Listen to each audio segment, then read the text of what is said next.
পবিত্র আশুরা তাজিয়া মিছিলের খবর জানাতে চট্টগ্রামে আছেন শফিকুল আলম এবং নীলফামারীর সৈয়দপুরে আছেন শাকির হোসেন বাদল। সরাসরি শুরুতে যাচ্ছি প্রথমে শফিকের কাছে। চট্টগ্রামের ঐতিহ্যবাহী যে তাজিয়া মিছিল সেটি ইতিমধ্যে শুরু হয়ে গেছে। আমরা দেখানোর চেষ্টা করি এটি কুলসি থেকে বের করা হয়েছে, সুন্নি সম্প্রদায়ের পক্ষ থেকে তাজিয়া মিছিল বের করা হয়েছে। আমরা দেখানোর চেষ্টা করি কারবালার প্রান্তরে হযরত ইমাম হুসাইন রাদিয়াল্লাহু তাআলা আনহুর যে কাফেলা, অর্থাৎ যে 1400 বছর আগে যে মর্মান্তিক ঘটনা ঘটেছে, যে হৃদয় বিশারক ঘটনা ঘটেছে, এবং হযরত ইমাম রাদিয়াল্লাহু তাআলা পরিবারের সাথে যে কাফেলা ছিল, কাফেলা যারা ছিল তাদের যেই কাফেলা, সেই কাফেলা আদল এখানে তুলে দেওয়া হয়েছে। ঘোড়া রয়েছে, এখানে বিভিন্ন বহন রয়েছে। তো এইটি সকালে একটি মার্সিয়া মিছিল বের করা হয়েছিল, এখন তাজিয়া মিছিল। এটি হচ্ছে তারা যে বলছে যে ত্যাগ এবং যে ন্যায়ের পথে হযরত ইমাম হুসাইন রাদিয়াল্লাহু তাআলা কারবালার প্রান্তে তার পরিবারের যে 55 থেকে 70 জন শহীদ হয়েছেন তার বংশে, সেটিকে তুলে ধরার জন্য এই তাজিয়া মিছিল। এখানে বর্ণাঢ্য আয়োজনে এইটি যে দীর্ঘ 1 কিলোমিটার দূরে পর্যন্ত এই তাজিয়া মিছিল। আমি এই মুহূর্তে চট্টগ্রামে যে নিউ মার্কেট রয়েছে সেই নিউ মার্কেটে আছি, এবং নিউ মার্কেট থেকে পিছনে টাইগার পাস পর্যন্ত এই তাজিয়া মিছিলের রয়েছে। পুলিশের পক্ষ থেকে নিরাপত্তা ব্যবস্থা জুলুম, এটা সুন্নিদের পক্ষ থেকে বলা হচ্ছে। সকালে যেটি বলা হয়েছিল সেটি হচ্ছে মার্সিয়া মিছিল, যেটি বলা হয়েছিল এই শিয়াদের পক্ষ থেকে বের করা হয়েছিল। এখন বর্তমানে যে মিছিল সেটি হচ্ছে সুন্নিদের পক্ষ থেকে বের করা হয়েছে। যদিও তারা বলা হচ্ছে আসলে শিয়া সুন্নি না, এটা মুসলিম ঐক্যকে ধরে রাখার জন্য এই মিছিল। এই যে কারবালা যে ত্যাগ, যে তিতিক্ষা, সেটিকে ধরে রাখার জন্য এই মিছিল। যে হযরত ইমাম হুসাইন রাদিয়াল্লাহু ন্যায়ের জন্য, সত্যের জন্য যে ত্যাগের যেই যুদ্ধ করেছেন সেটিকে তুলে ধরা হয়েছে। এই দিবস উপলক্ষে কিন্তু বিশ্বের এই দিবসটিকে উন্নতভাবে স্মরণ করা হয়ে থাকে। মুসলমানদের ইতিহাসে এই দিবসে অনেক গুরুত্বপূর্ণ রয়েছে। বলা হয়ে থাকে এই দিনে কিন্তু পৃথিবী ধ্বংস হয়ে কিয়ামত হবে। এই দিনে বড় বড় ঘটনা ঘটেছে, যেটিকে 10ম মুহররম অর্থাৎ আশুরা বলা হচ্ছে।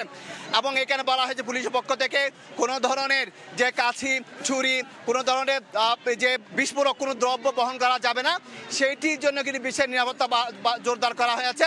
তো 1 কিলোমিটার যে দীর্ঘ মিছিল, এটা আমরা দেখতে পাচ্ছি বিভিন্ন যেই কাফেলার যে ঘরগুলো রয়েছে সেগুলো অনেক দৃষ্টিনন্দন মনে হচ্ছে।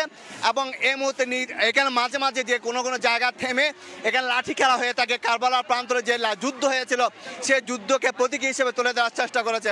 তো এই ছিল আমার কাছে সর্বশেষ তথ্য। এখন চলে যাচ্ছি নীলফামারীতে বাদলের কাছে।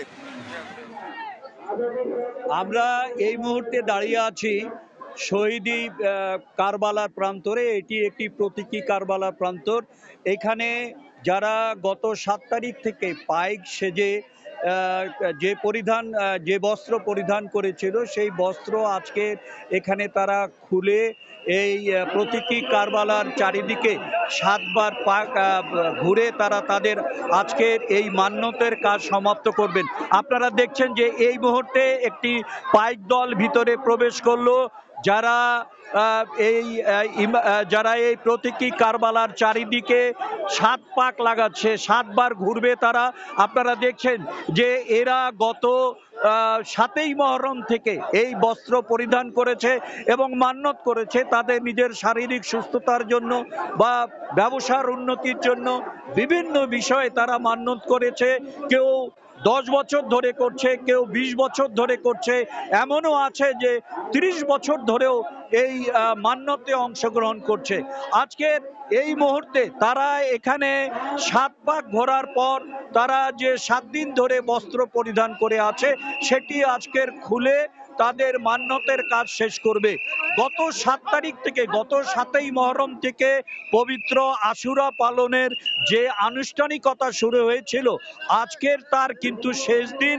এইখানে প্রায় সৈয়দপুরের প্রায় 2.5 থেকে 3 হাজার মান্যতকারী যারা 7 তারিখে পাইক সেজেছিল এবং এই গত 4 দিন ধরে তারা ঝাল জাতীয় কোনো কিছুই কিন্তু গ্রহণ করেনি, শুধুমাত্র পানি এবং শরবত জাতীয় জিনিস খেয়ে এই 4 দিন তারা সৈয়দপুর শহরের 39টি ইমামবাড়ায় তারা প্রতিদিন যে সালামি দিয়েছে, মিছিল করে টুকরো টুকরো বা বড় আকারের মিছিল করে তারা এইসব ইমবাড়াতে গিয়েছে এবং ইমবাড়ায় যে সালামি দিয়েছে আজকের সেই মান্যতের শেষ দিন এবং পবিত্র আশুরা পালনের আজকের সমাপ্তির দিন।